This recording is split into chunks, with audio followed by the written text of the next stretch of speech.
Welcome to the SoberQ podcast. Hi, my name's Lisa and I'm an alcoholic. And the question I'm answering today is, what are the joys of working with others?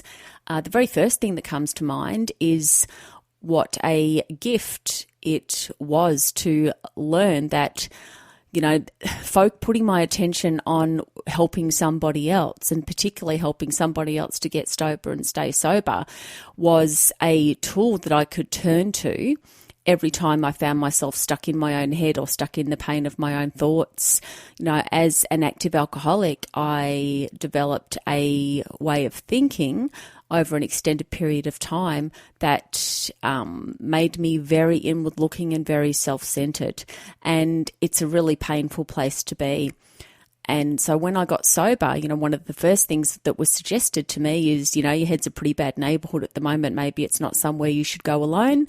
And also I started receiving that repeated instruction of when I was stuck in my head with one of my own problems, usually a problem that was of my own making because, for many, many reasons, probably too much to go into here today in this share, that, go and talk to somebody else, go and help others. And initially as a newcomer, I didn't always understand that direction and I didn't always want to take that direction. But I had what we call the gift of desperation and I did not want to drink and I was willing to follow direction.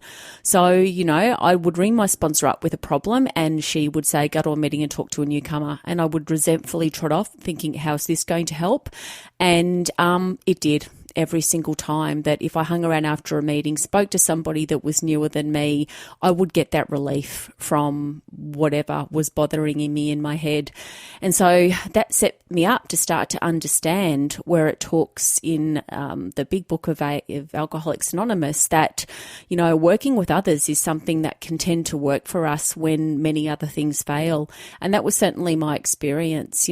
There's been many times in my 18 years of sobriety that I would,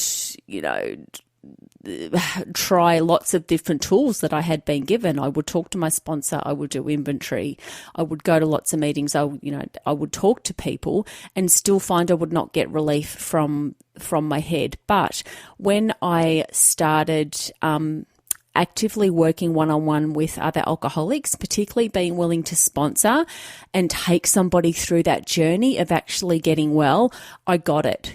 There's only a few situations in my life where I feel completely calm and completely other-centered. And sitting having a conversation with another alcoholic or somebody that is asking for help, that joy, that connection, that feeling that there is something much bigger than me in the room, for both of us at that time, it really is a spiritual experience. It's, over the years I've had that joy of watching and assisting other people to get well, and also then watching them move on, taking them through the steps and seeing them actually develop a relationship with a higher power. And then, they no longer require my services as a sponsor. They then go on to sponsor other people and help others, and hopefully somebody else comes my way who I get to help. And, I've been to a lot of meetings in my sobriety, done a lot of different things, and I don't remember them, but what I do remember is sitting in coffee shops with sponsees and newcomers and sitting there and going through the steps, sitting in my lounge room going through, the program with people and just really speaking the language of the heart. So thank you for letting me share. If you would like to share your experience on a recovery question, visit the SoberQ podcast website at soberq.com. Thanks for listening.